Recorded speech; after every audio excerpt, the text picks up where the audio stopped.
Peter. Yeah. You're the newest member on our team at Accident Pros. Yeah, that's right. I'm really excited to be here. So you've been practicing law for how long? About 10 years. 10 years, so you got some good experience then.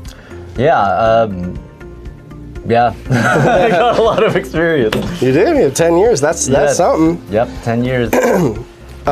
What made you decide to go to law school?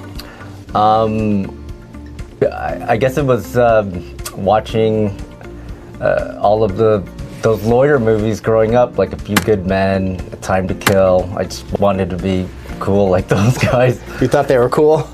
Yeah, but I mean, it's there's a lot more to it, I guess, but that's what got me interested in the first place. So I find it interesting because the first part of your career, you were working for the insurance companies, the big organizations that are really fighting tooth and nail to not give any money to injured victims, and now here you are working with us. How's the change been?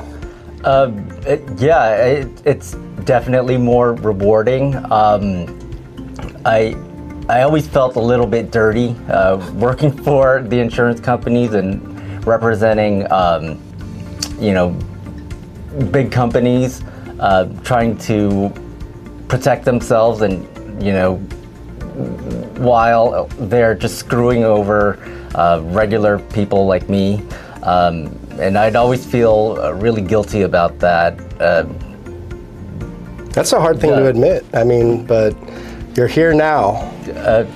Yeah, and it feels good. It feels more fulfilling. You feel like you're being more true to yourself? Yes, definitely. I'm actually proud to be a lawyer now. I actually like my clients a lot better. You feel like the stakes are a lot higher, a lot more meaningful. Yeah.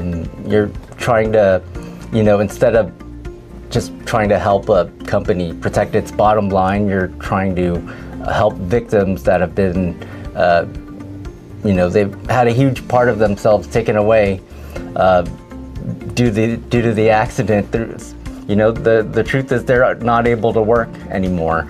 These are the type of people that would, prefer to, if we could push some magic button and go back in time, they'd just rather be who they were before the accident. And, that's all they want, is to be made whole again. They're not looking for a payday or to game the system or anything like that. They just want to go back to a point in time in their lives where they felt like they were more in control of their own destiny. Like they could put in a hard day's work and not feel pain, and they wouldn't have to rely on family members to like help them, with just get dressed. Things we take for granted, things we don't even think about. Of course. Have you ever heard a defense attorney or anyone on the defense side ever say, you know what, the plaintiff got the right amount of treatment? Never. I mean, you can never do enough to satisfy them. It's either they didn't treat enough, they hardly treated, that they're not injured, or they way over treated. Mm-hmm. They went and got way too much treatment. It's either, but it's either way too little treatment or way too much. I've never heard anything like, I think the treatment was adequate. Yeah, exactly.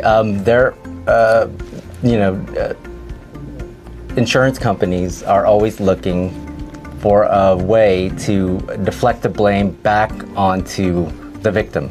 And, that's something that you're conditioned to do because, you just see plaintiffs as people that are, exaggerating their injuries. They're just looking for a quick payday, and they're just completely undeserving of any sort of, monetary compensation and they are always like eager to claim that the accident was somehow the victim's fault. There's either some comparative negligence, or the victim was completely negligent, and they're just unwilling to accept any responsibility for their client's part in producing this outcome. That's what's so rewarding about being able to represent plaintiffs like we're doing now. You get to help them get back a piece of their dignity that was just taken away from them, and it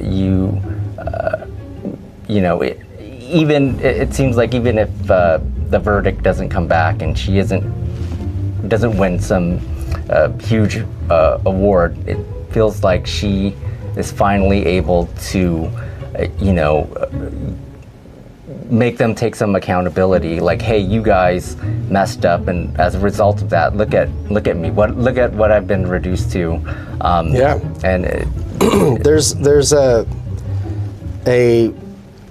when you go to trial, most cases settle, but when you go to trial, there is a real sense of vindication that the buck stops with the jury, right?